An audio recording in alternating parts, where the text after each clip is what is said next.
there's a lot of data, but what kind of possible interventions and use can emerge of it? And that is exactly what we are going to discuss in this next part. We will request our two panelists to join us for this. We have Dr. Sharmistha from IIT Guwahati with us, and we have Ms Shreya from CEEW. I'll request the two of the panelists to please join us over here on the stage. Thank you so much. Before we begin, just for the sake of the audience, we are actually quite excited to be joined over here. We are quite excited to be joined over here by Ms Shreya Wadawan, and she came all the way from New Delhi for us. She's from Council on Energy, Environment and Water, and she has been researching on risk and adaptation team at the council and working specifically on mapping vulnerable areas, giving policy recommendation for better disaster management, working on mapping damages, and especially focusing around hydrological disasters and extreme weather events. So we look forward to hearing from her about some of the use cases and the way data has been used by her for her researches. And we're also very excited to have with us from Guwahati itself, Dr. Sharmistha. She is from Center of Disaster Management and Research, and she has actually co-founded the Sustainability and Social Innovation Lab at Department of Design at IIT. And she has worked extensively at conceptualizing digital intervention for different kinds of social and development issues. So we look forward to hearing from you and expanding our imagination about digital products and interventions which could help us respond to climate crisis better. So I'll be joining this session from Civic Data Lab. Sorry, meanwhile, as Gaurav arranges for mic, so very quickly, we will start with a very quick response to whatever has happened till now, and very quick remark about initial thoughts about how data and technology can help us possible solution when it comes to responding to climate change. And we'll request Dr. Sharmistha to start, to get the ball rolling, and then we'll request Shreya. So I am associated with two departments at IIT Guwahati. One is the Department of Design, where we work on something we call as human-centered design.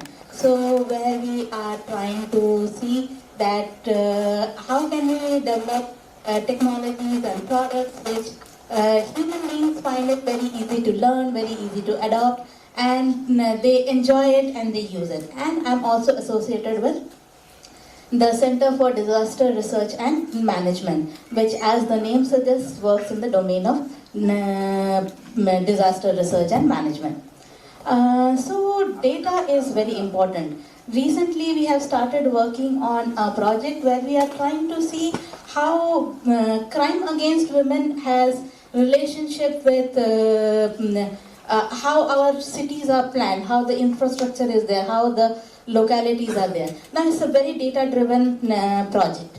Part A of it is gathering the data. Even gathering the data is a big challenge for us in this particular case. And the part B is all the stakeholders who are supposed to use it. So city planners can use it, police department people can use it, we as common use people who can also use the data. Now all of us require different kinds of visualizations to do the same thing. So something similar has happened in the data which is related to the disaster. So a lot of research has been done, although very few implementation has been done in terms of collection of data. But the research on data visualization is very low. So right now all the data is very helpful for people who are experts in the domain.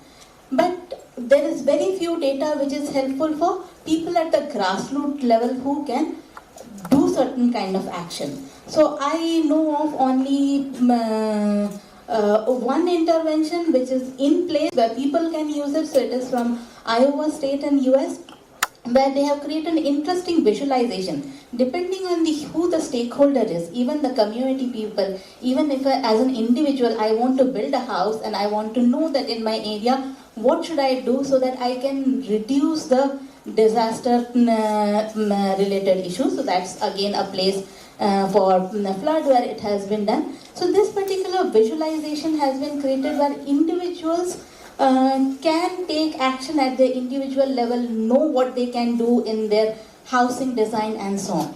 So I believe that there is a lot of scope in this visualization part of it only. So when we have all the data which is collected from different sources, how can different kinds of visualizations be created which are useful for different kinds of stakeholders and not only policymakers and the experts. So that's how I see into it. I will pass the mic back to the good. Thank you to get the discussion started. I'll request Shreya to briefly talk about first role of data and tech in the larger realm of climate adaptation, and then snippets from how it has been used in your own work when it comes specifically to flood-related or water-related climate issues. First of all, thank you, Kabir, and thank you, Civic Data Labs, for inviting me here and having me here as a speaker today. And I feel this is a very timely conversation that we are starting right now. We are progressing so much with data and tech. The world moves on GPS now, no one remembers routes anymore. So we know how important data is, no one remembers numbers, it's all fed in phones. So memory is not playing that big of a role anymore, data and tech is. So data and tech can not only help us in daily lives as it is right now, but also in making decisions. Decisions not only for the present, current scenarios, but also for the future. 10 years, 20 years from now, we were still amongst a debate if climate change is even real or if it's even happening. Now we agree climate change is happening and it's triggering some of the most extreme disastrous events that we are witnessing on a daily basis now. I don't feel, earlier we used to think a flood would hit a state once in 10 years wherein we hear like hundreds of people have lost their lives. But now if you read the newspaper, at least one event is happening every month. The recent events in Pakistan not only grabbed the attention of that nation, not only in South Asia Pacific region, but also caused large nations like US and EU to fund them because they knew how real and how the gravity of situation has increased over the current years. So I am a research analyst with the Council on Energy, Environment and Water. It's a research policy think tank. And what we do is we are trying to make a decision-making toolkit that will help and enable not only policymakers but also communities to make risk-enabled decisions, risk-informed decisions. So what we're trying to do essentially, as Sir highlighted correctly in his speech as well, play with data. But in order to play with data, data needs to be available. And yes, as highlighted by you, it needs to be in a standardized unified format. It needs to be in a set way. It needs to be present in a way where it can be downloaded. It's not very heavy. It can be consumed. So in order to play with it also, data needs to be readily available. And that is where I feel platforms like Civic Data Lab and the tool that you're creating is very helpful. So to give everyone a brief about what I am doing and my team is doing at CEEW, is we're looking at extreme hydromet events with a focus on floods, cyclones and droughts and their associated events, and how their frequency and intensity has increased over the decades. And ultimately, we are trying to build a climate risk atlas for India using granular data sets. And we believe as granular, as micro level the data can go, that accurate will be our predictions. So when we are talking about climate risk atlas, risk has multiple components. Risk is not very simple. Risk is not, for me risk can mean something else, for her risk can mean something else, for Sir risk can mean something else. Risk depends and varies individual to individual. However, my study focuses on a district level risk assessment for India, but even at a district level, even in one state, Dibrugarh and Golaghat would have very varying levels of risks to the same event, to the same degree of event, to the same intensity and frequency of event as well, because the socio-economic parameters change. And where we lag in terms of data is the last census happened in 2011, and I don't think so the next census is coming around anytime soon. We're still working on very outdated data sets. So imagine me as a researcher telling a district magistrate that 8 million of your population is vulnerable, but this is based on 2011 data set. Now your population is 20 million. Now my data set is not valid for you anymore. Okay, he'll say, okay, extrapolate your data set. I'll extrapolate my data set, but then how accurate is it? Because I'll have to depend on some calculation that World Bank is doing based on US and EU. So that is why readiness, availability of data at a regional level, at a country specific, is very, very important when we're talking about risk assessments. And climate change is a problem that will affect everyone and anyone. Yes, the impacts and the degree of impacts would vary. Yes, socially weaker and economically weaker sections would face more and larger impacts. However, I don't think so. We are at a time wherein we can say that the rich or the comfortable will also not feel the impacts. And climate change is not just extreme events, floods, cyclones, droughts. We are also facing a lot of slow onset events like heat waves or extreme rainfall events, temperature changes. So essentially, you might feel, oh, how does heat matter to me? But even if you're rich and even if you can afford, how much are you willing to pay for an AC or for an AC car? And how much are you willing to pay from the chunk of your salary that you're earning, even if you're earning comfortably, towards something that you shouldn't essentially be paying for? You should be able to live comfortably. You should be able to live and spend on your well-being rather than spending on something to safeguard yourself from something that is actually impacting, because we don't have a collective procedure in place to combat some of those changes. And that is why I feel tools like these, and if I get time to talk more about the decision toolkit that we are trying to make, come into play in making those decisions relevant and time sensitive, and how we can safeguard lives and livelihoods in today's extreme events.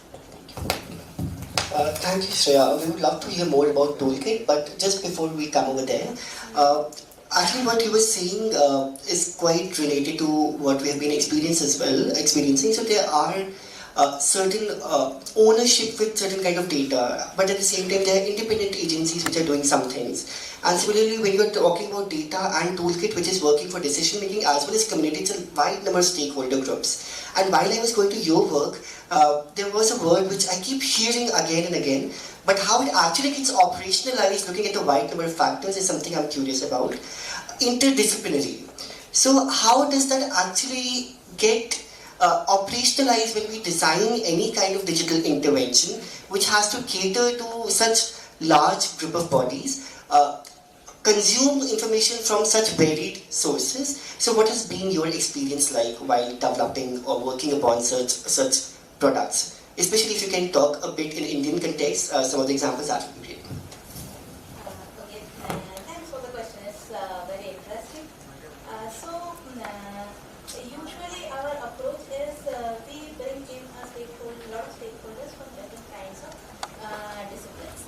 So most of our projects are in collaboration with other departments or people with different. It doesn't work. Yeah. Sorry. So most of our work it happens in interdisciplinary teams. So we bring in members from other departments of IIT or even from community. So a lot of my work is in the domain of sustainable solution development for the agricultural sector. And these solutions are in the domain of product as well as digital, physical products like agricultural machinery as well as digital products in the same domain. So there we also work very closely with farmers and let's say distributors who are supposed to distribute it, agriculture, research organizations, even most of the times people with expertise in sociology and psychology are also part of our team. So we build in our projects with inputs from all these different kinds of teams together. So that's why we claim it as an interdisciplinary domain. Mostly any human-centered design, it requires a lot of expertise coming together. So that's why our Center for Disaster Research and Management, that is composed of faculty members from almost every department in the institute, so that we can come together and pitch in our expertise. Thank you so much. While you were talking about operationalizing one particular concept, let us hear example about one of the possible toolkits which has been developed. So Shreya, if you can walk us through the toolkit you were just mentioning, we'd appreciate that. So as I was mentioning, we are trying to develop a climate risk atlas for India, and risk can have multiple layers, and we are in the process of creating some of these layers. So the work started in 2019, wherein we first created the exposure layer, which will help us identify risks, and our study actually found out that 75% of Indian districts are now exposed to extreme hydromet disasters. So floods, cyclones, droughts, and their associated events are constantly hitting at least 75% of Indian area. Then we wanted to move towards vulnerability. So when we talk about vulnerability, vulnerability is a component of exposure into sensitivity divided by the adaptive capacity. So essentially it will mean the higher the exposure, the higher the sensitivity, the more will be the vulnerability. Whereas the higher your adaptive capacity, the lower is your vulnerability because you have more capacity to adapt to it. So we found that more than 80% of India's population now resides in districts that are vulnerable to these extreme hydromet disasters. And we found that 45% of Indian area has undergone a rapid change in the landscape land use patterns, which is triggering some of these extreme events. What interestingly we also found and analyzed was the district disaster management plans. So each district is mandated by the National Disaster Management Authority of India to update their district disaster management plans annually. However, we found that only 32% of Indian districts had a district disaster management plan updated till 2019, which is very low because DDMPs are your first line of response towards any extreme events.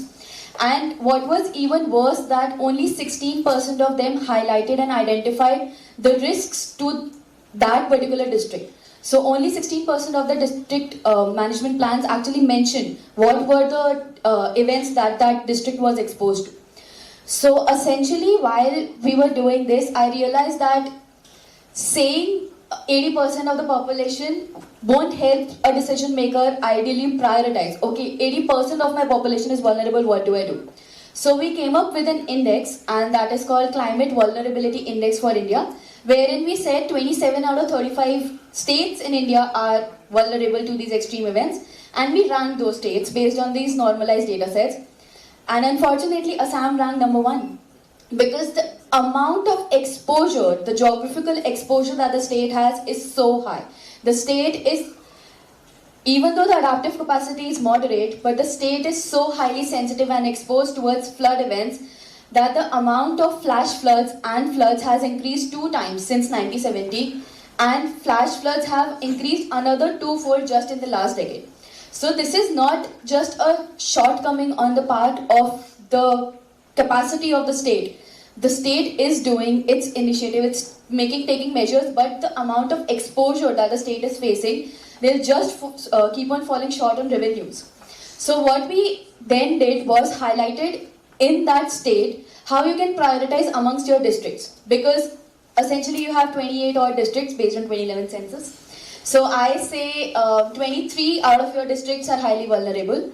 Out of those, districts like Dibrugarh, Dhemaji, Darang, Golaghat are extremely vulnerable. So what does data essentially help you do? What will these toolkits essentially help you do? They will help you prioritize.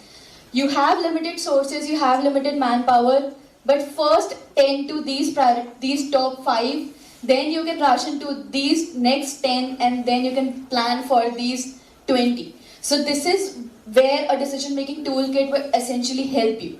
It will help you prioritize. So when I look at it, when I want to talk to someone from NDMA, I'll tell you, okay, these are the 5 states that you should focus on. When I go to that state, I'll tell them, okay, these are the 5 districts that you need to focus on.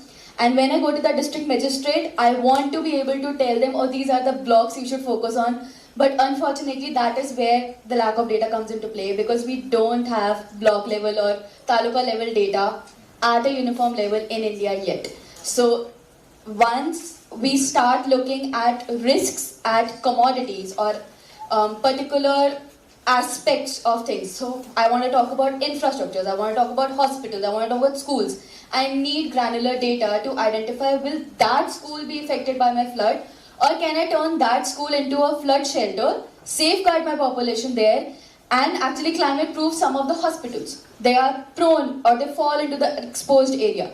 But for that, we need granular data sets to make our decision toolkits that much more relevant for the decision making authorities and even for communities to safeguard themselves. So ultimately, not just highlighting problems, I do want to focus on solutions as well. So the climate risk atlas, now that we have exposure, we have vulnerability, we want to move on towards the solutions. We want to focus on how can you climate proof your infrastructures, wherein to invest in your nature-based solutions where they can act as natural buffers for you, which is very relevant in a state like Assam as well. And then essentially investing in early warning systems that I feel Assam is one of the pioneering states, because not only does it rely on CWC datasets for flood early warning system, but has partnered with other organizations, private and multilateral organizations, to make those early warning systems very robust and reach that last mile connectivity, to reach that last group of people who will actually be impacted by those floods. Thank you so much, Shreya. This resonates a lot with our working experience over here. So it was really, I was gripped by your conversation, and we would love to get access to the report and toolkit if it's out in public, and we'll ensure that it reaches our participants who are interested as well. Just building from there, because as you were mentioning, not just highlighting the problems, but also addressing the solutions, and how toolkits is one of the ways that you're trying to move in that direction. I want to just bounce the idea off against Dr. Sharmistha. What has your experience been about impacts of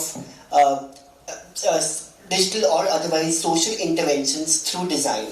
Do we have some examples where we can see that this has actually been able to not just highlight the problem, but actually been able to mobilize, for example, resources, or take a step towards possible solutions? Okay, I am not sure if I understand well, but yeah, from what I understand is you are asking for solutions that we might have developed. Okay, so we have been in the domain of developing toolkits which can help people design certain things. So like we have developed a toolkit which helps in doing sustainable agricultural mechanization. So in that case, it is like mechanization is product plus product service plus all the value added services plus the fact that it has to go to end of life appropriately and everything which is in the entire ecosystem. So a designer in the very beginning has to design all that for the mechanization to be successful.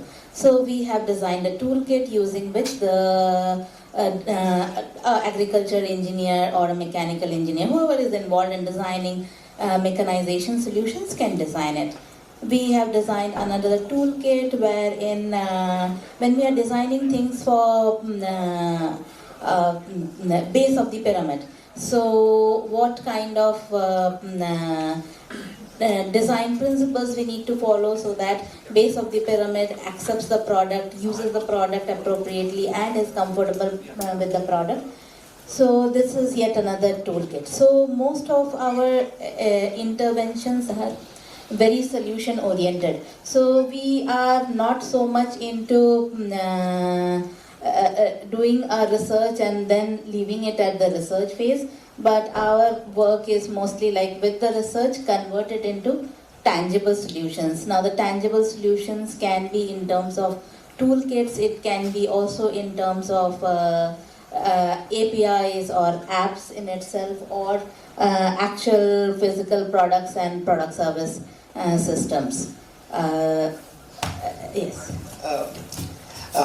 Thank you, ma'am. And also because we have you over here, I wanted to ask very subjective, very selfish sort of a question, because you've been talking about multidisciplinary approaches, and we have genuinely observed the difference in a well-designed solution versus a solution which was not honestly that intuitive, so to speak. How do you motivate more young designers to move towards social development or impact-based domain? What has been your experience? What has been your with working with young students and professionals? Yeah. So in our department we have courses which are, so we have a course on design for social innovation, we have a course on design for base of the pyramid, and a course on design for development, and we get a lot of subscribers. So our experience with the IIT students has been that a lot of students both at the bachelor's, master's and PhD level are very excited about working for social causes, and that's why our lab is also called as sustainability and social innovation. So we did work in Swalkuchi, which is 20 kilometers from here, into the handloom sector. We really don't need to motivate the students. I find them really motivated. Of course, the industry motivates them a lot, but many of them after a few years they actually get back because of the exposure that we have given them already through these courses. That sounds very great and optimistic, honestly. Because we work at the intersection of data, tech, design, and social science, and it's a very precarious balance to have to keep maintaining, because the way unfortunately things still are conditioned so as to operate in silos. So it's always a struggle. So I wanted to get your insight on that. And again, like moving back to Shreya, what has been your experience with interacting with state interface when you did come up with possible solutions or policy recommendations? Just wanted to get a sense of your office's, organization's experience. Well, it has been very contrary to popular belief that government is not doing anything. Yes, government is very interested, but just like us and just like Sir was mentioning, they do lack capacities. And we as a research organization can play that role of that middleman, wherein they can supply us data, we can analyze for them, help them, guide them, and then they will and are willing to make those decisions. So yes, it's not like they are sitting in their Sarkari offices not doing anything. They are very interested. And currently CEEW is, actually my team is enrolled in, we are actually revamping the state action plan on climate change for the state of Maharashtra. And imagine the biggest economic state of India taking into account in their action plan, the biggest plan, that's the Bible for a state. That is where budgeting happens, that's where policy analysis happens, and they want to account climate change and extreme events into that document so that they can educate all of their departments as to how to ration budget for something like extreme events, for disasters, for preparedness and mitigation and adaptation. And when an economically relevant state would do it, I feel a number of states are meant to follow their steps. I feel that will happen. So yes, Maharashtra is leapfrogging in that way, but we are also in conversations with districts like Golaghat. We are also in conversations with Himalayan districts like Kangra, and we are helping them revamp their district disaster management plans, because essentially what they lack is knowledge. So they don't lack information, they lack knowledge as to how can we use that information, how do we make that information or convey that information in a way that their officers also understand, their communities also understand it. So what we say or what we believe in is making climate information people-centric. So because if you work in the climate domain or you're a climate expert, you know we work with a lot of jargons. We use words like exposure, vulnerability, hazards, and a layman would get confused because for him everything means the same essentially. So how do we simplify climate information? How do we make them a part of these national level, state level, district level documents and impact action on scale? And then the financial flows will come into place, then the training and capacity will come into place, and that is how flow of information and capacity will happen. So yes, it has been a positive, yes it has been it's a long time consuming experience, but I feel it's worth it. Change needs to start from a place, and yes, change is happening, and I feel think tanks, research institutes like IIT, experts can nudge that action just by simplifying what we're trying to communicate and making it integrated and multidisciplinary as we are talking about. Not work in silos anymore. Bring people together, bring communities and authorities together, make them sit in the same room, let them discuss the gaps and challenges they're facing, play the role of that mediator, communicate, help them communicate, and action will flow. Thank you so much. It has been surprisingly similar to our experience as well. Things are of course slow because there are a lot of limitations, but they've been quite positive in Assam as well. And in fact, what you said will very beautifully flow into the next session, also next part of the first half, where State of Assam is also trying to look at budgeting for extreme climate with the event, trying to sensitize different departments. So the exercise is actually being followed already in other states as well. Following at the moment draft action plan, state action plan right now, because it's not, it's still in making, right? Yeah. Just also wanted to quickly bounce off, ma'am, how have your experience been when you talk about adoption of some of the solutions, be it with government interface or be it with community interface? What are the key aspects that you think can drive? Because a lot of time they have wonderful solutions. Where we struggle is those solutions actually being adopted for any substantial thing. So what has been your experience with that? Yeah. So usually we found that if we design in silos, which is like, so although when we design with different kinds of experts, but we still do not design with the community and with the local administration, so our design finds a lot of difficulty in any kind of adoption as well as percolation into the whole system. So we usually, whenever we are working with communities, our first approach is find the community leaders, find the interested people in the administration, and then go ahead along with them. And then somehow because administrative push plus push from the local leaders. So local leaders in this case implies like, so in the Swarkuchi there is a person who is an innovator, he has won President's Award, and as a result he is seen as a local hero. So a local leader in terms of that kind of local leader. So we usually found that whenever we approach our entire design through them, there is a lot of community acceptance, a lot of curiosity into the entire community, and their desire to adopt is very high. In my experience in working in Bangladesh, I found that just because I was doing the demonstration over there, and that led to a lot of curiosity and a lot of people coming and willing to try the thing, and as a result, so even those demonstrations worked a lot for us, where people were very happy to adopt and at least try.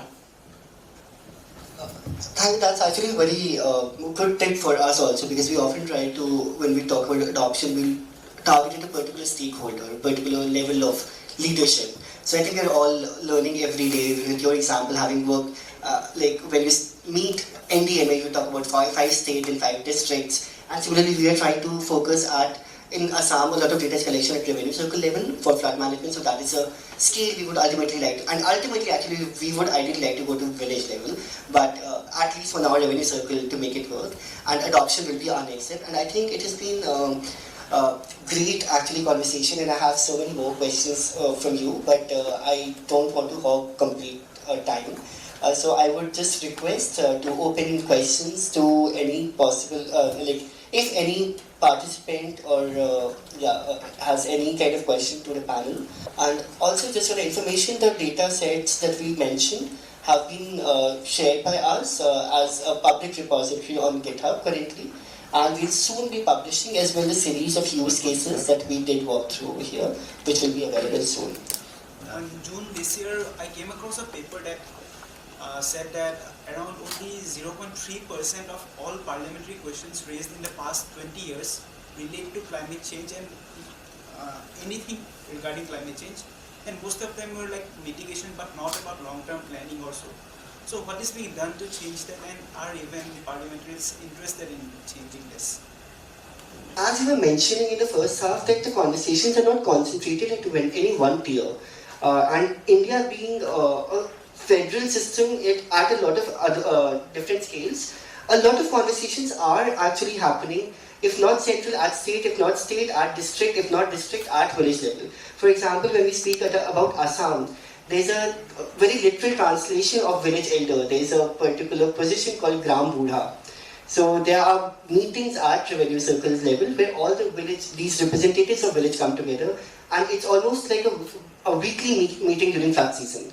Similarly, and this is a community-led conversation that happens. Similarly, at each district, at each revenue circle level, we have a field officer, which is continuously the work is this. So a lot of conversations are part of everyday work for particular departments in portfolio, and a lot of conversations have now are not dependent solely on state representative, because a lot of collaborations have started to emerge.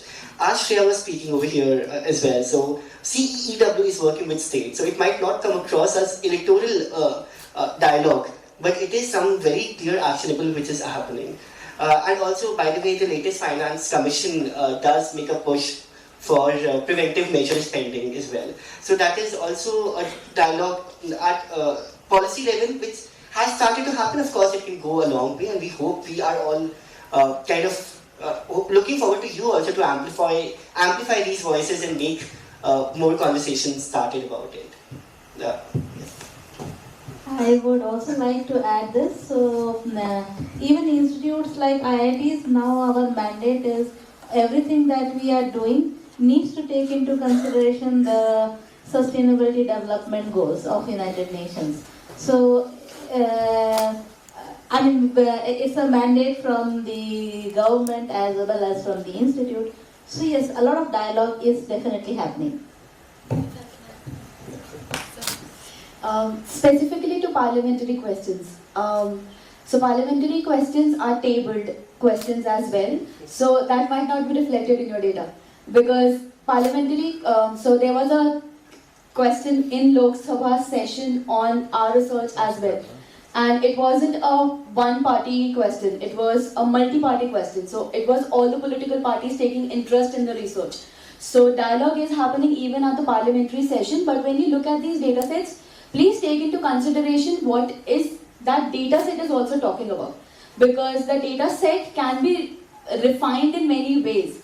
So tabled questions might not be reflected in that, which are also actually a part of the conversation, but that might not be captured in different ways the data has been captured. Yeah. And even I am tempted to add, all said and done, it's our responsibility as citizens as well to ask MPs and MLAs more about these things. What our constituencies are doing, what our districts are doing, what our states are doing. So if you see there that your constituency is underrepresented in the parliamentary questions, as Shreya mentioned, then this is your opportunity to write to your MLA, write to your MP, that what is the kind of steps they have taken, and ask feedback on the reports of what CEEW is doing or what Civic Data Lab has been doing. How do they see these kind of reports could be uptake in the parliamentary conversation? My name is Dr. Sanjay Gupta. I work on water and sanitation. I have a very simple question. How do you handle manufacturing of data? Data which is fraudulently collected by field officers or anybody or any institutions. How do you clean it up? This is a major issue because a lot of wrong decisions are taken. You ask the same question with two different objectives and you get two different answers from the same person for the same issue. Yeah, thank you. The most easy way I feel to do this is unify the data set. Unify the process in which you're collecting the data. So like you said, you're asking the same thing, but if you're asking it in two different ways, you'll get two different responses. So similarly, when you're collecting data, make the process, first of all, detail out the process and make it as minute as possible. Train the professionals that you want to go on field and collect the data and collect it in a set process. Let's not leave data collection subjective. Make it as objective as possible. Make it as yes or no, 0, 1, binary as possible. Because then data collection would get very easy. Why is it so easy to actually work with census data? Census data is the most unified data set, and a country, India, look at our scale, look at the population scale, look at the vast geographical scale that we have, we're still able to unify data set. That is because it is being done on a set template. So creating these frameworks or templates for data collection that can be fed into set frameworks that can be then used on a set framework again. So unifying the data sets, unifying the processes, I feel is the most easiest way of doing this. Yeah, as the session initially talked about, we have to break the silo. We can't rely on one particular data set, and I think that is rephrasing. It's a similar thing that I was saying, that when we work for a particular issue with 5 different data sets, even if there are some flaws in one data set, there's another data set to validate it. So we should not rely ever on single source of truth.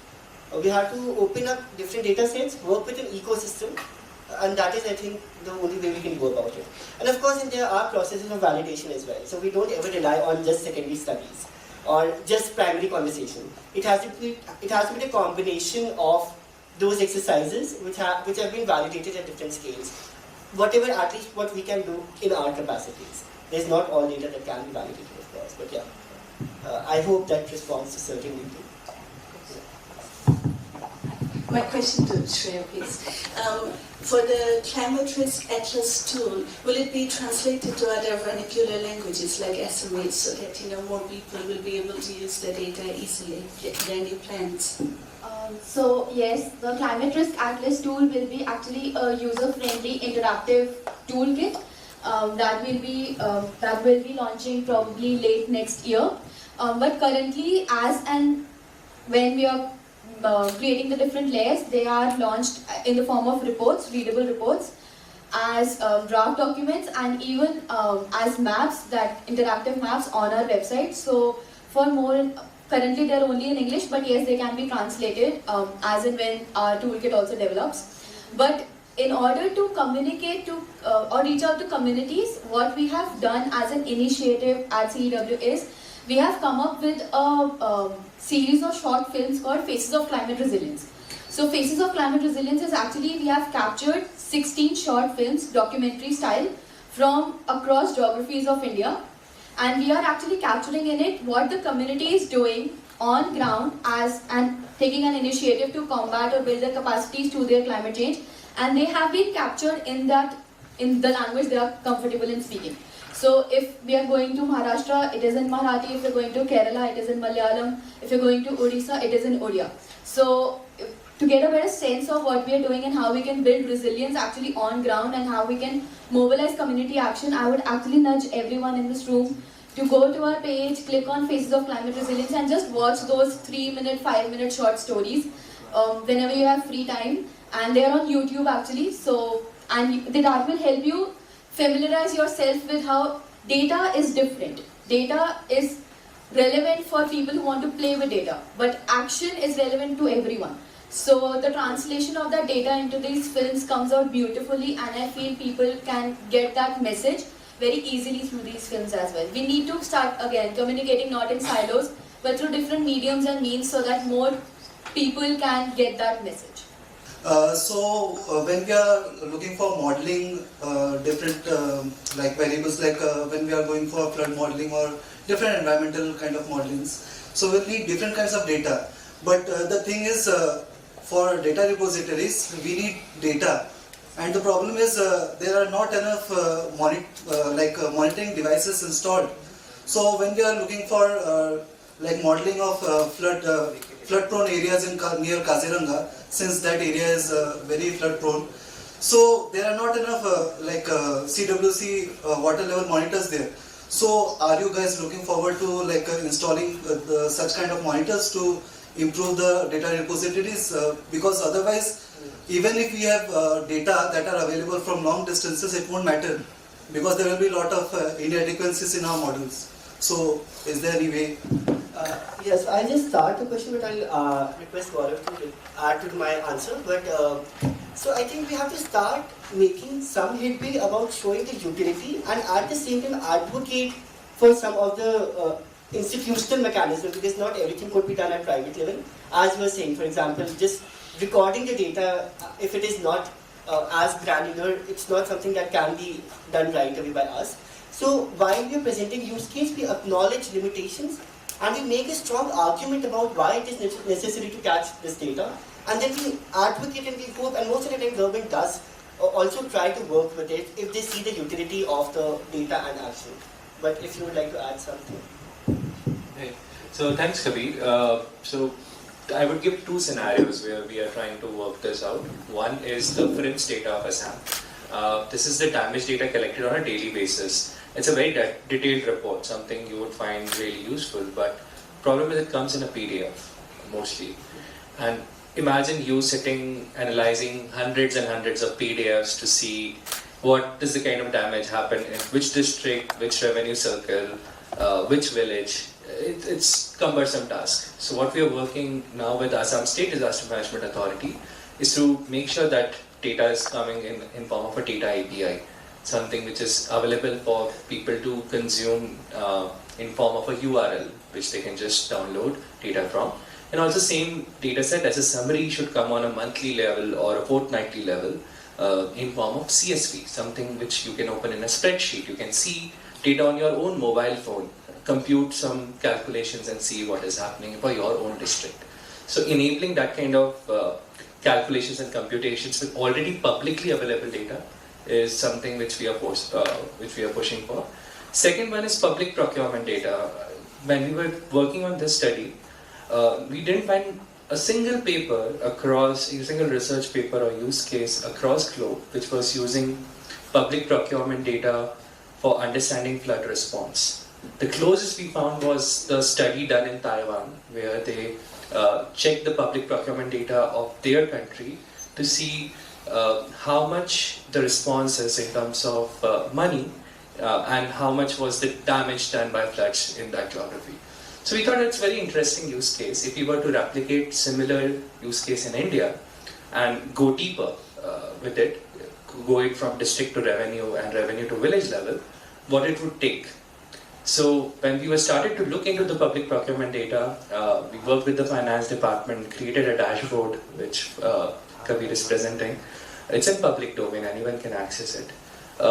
We realized that there are a lot of issues in nomenclature, standardization, etc. One tender which was actually done in Udalgiri was mapped to Dibrugarh district. BTC Council was actually spending money on it, but it was somehow mapped to Dibrugarh because the location was incorrectly tagged by the person who was feeding this information in the public procurement system. So working with them to standardize this kind of practices is what we are now working on. Hopefully similar things for the monitoring stations. If we look into the data, see the gaps, present a gap analysis to the concerned authorities, and then work with them to improve it in form of capacity building, in form of data standardization, then we might be able to get more quality data out there. Thanks a lot, everyone.